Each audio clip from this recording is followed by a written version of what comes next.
कैलासाचलसन्निभे गिरिपुरे सौवर्णशृङ्गे महास्तम्भोद्यन्मणिमण्टपे सुरुचिरप्रान्ते च सिंहासने. ಜೈ ವಾಸವಿ. ಎಲ್ಲರಿಗೂ ನಮಸ್ಕಾರ ಆತ್ಮೀಯರೇ. ಈ ಹಿಂದೆ ನಾವು ನಮಗೆ ಆಯಸ್ಸು, ಆರೋಗ್ಯ, ಐಶ್ವರ್ಯ ಎಲ್ಲವನ್ನು ಕೊಡುತ್ತಿರುವ ವಾಸವಿ ಮಾತೆಯ ಬಗ್ಗೆ ಅನೇಕ ವಿಷಯಗಳನ್ನು ತಿಳ್ಕೊಂಡಿದ್ದೀವಿ. ಇವತ್ತು ಇನ್ನು ಕೆಲವು ವಿಷಯಗಳನ್ನು ತಿಳ್ಕೊಳ್ಳೋಣ. ವಾಸವಿ ಮತ್ತು 102 ಗೋತ್ರದವರ ಅಗ್ನಿಪ್ರವೇಶದಲ್ಲಿ ಪೂರ್ಣಾಹುತಿಯನ್ನು ಯಾವ ಮುಹೂರ್ತದಲ್ಲಿ ನೀಡಲಾಯಿತು? ವಾಸವಿ ಮತ್ತು 102 ಗೋತ್ರದವರ ಅಗ್ನಿಪ್ರವೇಶದಲ್ಲಿ ಪೂರ್ಣಾಹುತಿಯನ್ನು ಅಭಿಜಿನ್ ಮುಹೂರ್ತದಲ್ಲಿ ನೀಡಲಾಯಿತು. ಕಲ್ಹರ ದಂಪತಿಗಳ ವಾನಪ್ರಸ್ಥಾಶ್ರಮದ ನಂತರ ಕುಸುಮಶ್ರೇಷ್ಠಿ ಕುಸುಮಾಂಬೆಯ ಯೋಗಕ್ಷೇಮ ನೋಡ್ಕೊಳ್ಳೋಕ್ಕೆ ಯಾರು ಬರ್ತಾರೆ? ಕಲ್ಹರ ದಂಪತಿಗಳ ವಾನಪ್ರಸ್ಥಾಶ್ರಮದ ನಂತರ ಕುಸುಮಶ್ರೇಷ್ಠಿ ಕುಸುಮಾಂಬೆಯ ಯೋಗಕ್ಷೇಮ ನೋಡ್ಕೊಳ್ಳೋಕ್ಕೆ ಮಣಿಕುಂಡಲ ದಂಪತಿಗಳು ಬರ್ತಾರೆ. ಹೇಮವರ್ಣನ ತಂದೆಯ ಹೆಸರೇನು? ಹೇಮವರ್ಣನ ತಂದೆಯ ಹೆಸರು ಪದ್ಮಾಕ್ಷ.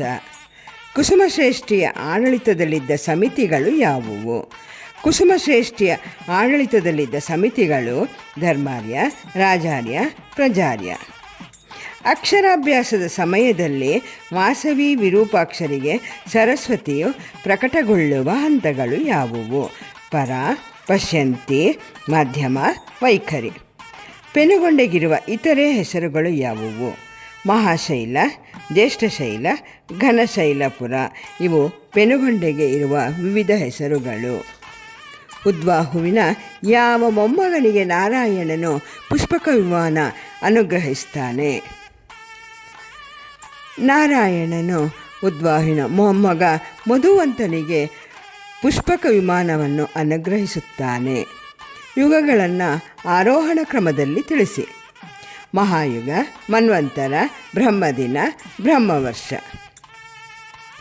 ವಾಸವಿ ವೇದ ಪಾಠಶಾಲೆ ಯಾವ ವರ್ಷದಲ್ಲಿ, ಯಾವ ಊರಿನಲ್ಲಿ ಪ್ರಾರಂಭವಾಗಿದೆ?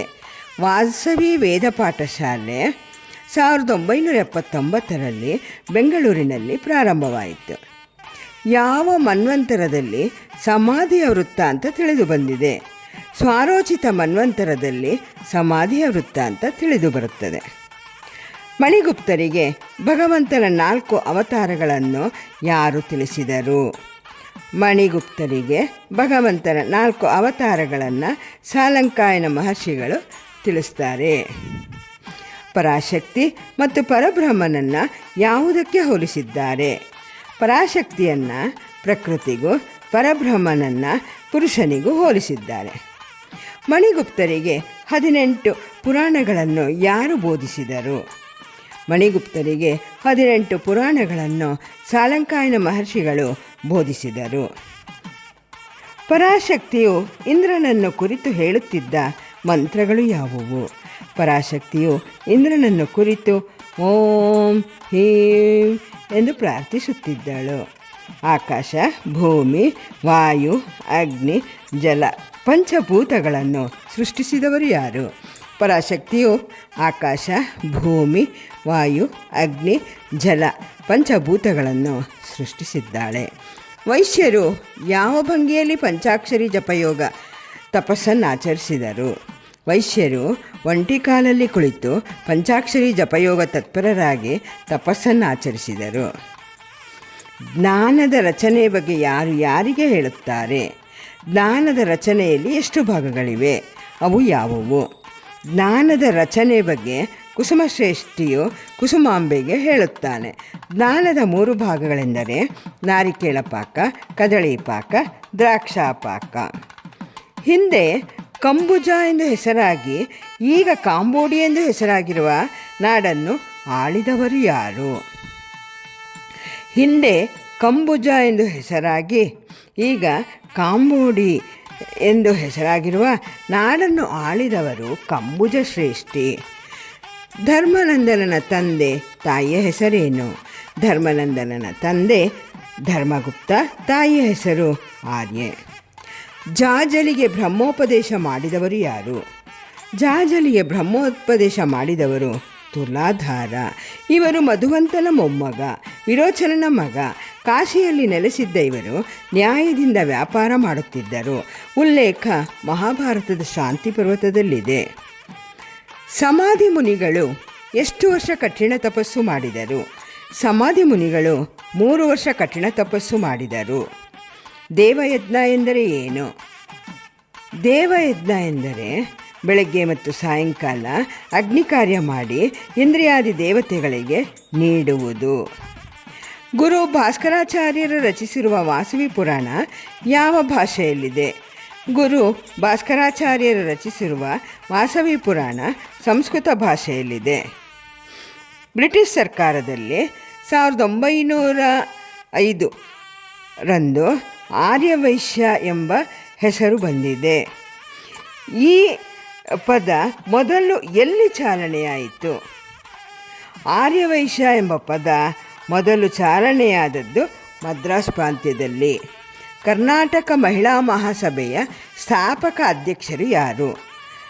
ಕರ್ನಾಟಕ ಮಹಿಳಾ ಮಹಾಸಭೆಯ ಸ್ಥಾಪಕ ಅಧ್ಯಕ್ಷರು ನಾಗರತ್ನಮ್ಮ ಗೌರಿಶಂಕರ್.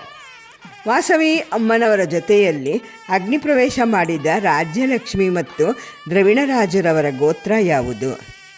ವಾಸವಿ ಅಮ್ಮನವರ ಜೊತೆಯಲ್ಲಿ ಅಗ್ನಿಪ್ರವೇಶ ಮಾಡಿದ ರಾಜ್ಯಲಕ್ಷ್ಮಿ ಮತ್ತು ದ್ರವಿಣರಾಜರ ಗೋತ್ರ ಉಗ್ರಸೇನ. ಪ್ರಪ್ರಥಮ ಅಖಿಲ ಭಾರತ ಆರ್ಯವೈಶ್ಯ ಸಮ್ಮೇಳನ ಎಲ್ಲಿ ನಡೆದಿದೆ? ಯಾವ ವರ್ಷದಲ್ಲಿ ನಡೆದಿದೆ? ಪ್ರಪ್ರಥಮ ಅಖಿಲ ಭಾರತ ಆರ್ಯವೈಶ್ಯ ಸಮ್ಮೇಳನ ದಾವಣಗೆರೆಯಲ್ಲಿ 1984 ಏಪ್ರಿಲ್ 12, 13, 14ರಂದು ನಡೆದಿದೆ. ಧರ್ಮನಂದನನ ತಂದೆಯ ಹೆಸರೇನು? ಧರ್ಮನಂದನನ ತಂದೆಯ ಹೆಸರು ಧರ್ಮಗುಪ್ತ. ಧರ್ಮಗುಪ್ತನ ಗೋತ್ರ ಯಾವುದು? ಧರ್ಮಗುಪ್ತನ ಗೋತ್ರ ಮೈತ್ರೇಯಸ ಗೋತ್ರ. ಗಂಧರ್ವರ ರಾಜ ಯಾರು? ವಿಶ್ವವಸು ಗಂಧರ್ವರ ರಾಜ. ಅಮ್ಮನವರ ಶತಮಾನ ಕಂಡ ದೇವಾಲಯಗಳು ಯಾವುವು? ಶೃಂಗೇರಿ, ಗೌರಿಬಿದನೂರು ತಾಲೂಕಿನ ಮಂಚೇನಹಳ್ಳಿ, YNS ಕೋಟೆ, ಶ್ರೀರಂಗಪಟ್ಟಣ, ಬೆಂಗಳೂರಿನ ಸಿದ್ದಿಕಟ್ಟೆ, ಇನ್ನು ಕೆಲವು. ಕೋಮಟಿ ಎಂದು ವೈಶ್ಯರನ್ನು ಕರೆದವರು ಯಾರು? ದಕ್ಷಿಣ ಆಫ್ರಿಕಾದವರು ವೈಶ್ಯರನ್ನು ಕೋಮಟಿ ಎಂದು ಪ್ರಪ್ರಥಮವಾಗಿ ಕರೆದಿದ್ದಾರೆ. ಕೋಮಟಿ ಎಂದರೆ ಅರ್ಥ ಏನು? ಕೋಮಟಿ ಎಂದರೆ ಅರ್ಥ ಅನ್ನದಾತ, ದಯಾಮಯಿ. ಅಗ್ನಿಪ್ರವೇಶ ಮಾಡಿದ ಕೌಶಿಕ ಋಷಿ ಕೌಶಿಕಸ ಗೋತ್ರದ ದಂಪತಿಗಳು ಯಾರು? ಅಗ್ನಿಪ್ರವೇಶ ಮಾಡಿದ ಕೌಶಿಕ ಋಷಿ ಕೌಶಿಕಸ ಗೋತ್ರದ ದಂಪತಿಗಳು ಧರ್ಮಾಂಬ, ಉತ್ತಮಾಶ್ವಯ. ವಾಸವಿ ದೀಕ್ಷೆಯನ್ನು ವ್ರತವನ್ನು ಎಷ್ಟು ದಿನ ಆಚರಿಸಬೇಕು? ವಾಸವಿ ದೀಕ್ಷೆಯ ವ್ರತವನ್ನು 41 ದಿವಸ ಅಥವಾ 36 ದಿವಸ, 27 ದಿವಸ, 21 ದಿವಸ, 16 ದಿವಸ, 11 ದಿವಸ, 9 ದಿವಸ, 7 ದಿವಸ, 5 ದಿವಸ ಅಥವಾ 3 ದಿನಗಳು ಆಚರಿಸಬೇಕು. ದೀಕ್ಷೆ ತೆಗೆದುಕೊಂಡಾಗ ಯಾವ ಮಂತ್ರ ಪಠಿಸಬೇಕು? ದೀಕ್ಷೆ ತೆಗೆದುಕೊಂಡಾಗ ಓಂ ಶ್ರೀ ವಾಸವಾಂಬಾಯೈ ನಮಃ ಎಂದು ಪಠಿಸಬೇಕು. ವಾಸವಿಯು ತನ್ನ ವಿಶ್ವರೂಪವನ್ನು ತೋರಿಸಿ ಶಿಷ್ಟರನ್ನು ಕಾಪಾಡುತ್ತೇನೆ, ಎಲ್ಲವನ್ನು ತ್ಯಾಗ ಮಾಡಿ ತನ್ನ ಜೊತೆ ಅಗ್ನಿಪ್ರವೇಶ ಮಾಡಿದ 102 ಗೋತ್ರದವರಿಗೂ ಶ್ರೇಯಸ್ಸುಂಟಾಗಲಿ ಎಂದು ಹಾರೈಸಿದ್ದಾಳೆ. ಧನ್ಯವಾದಗಳು.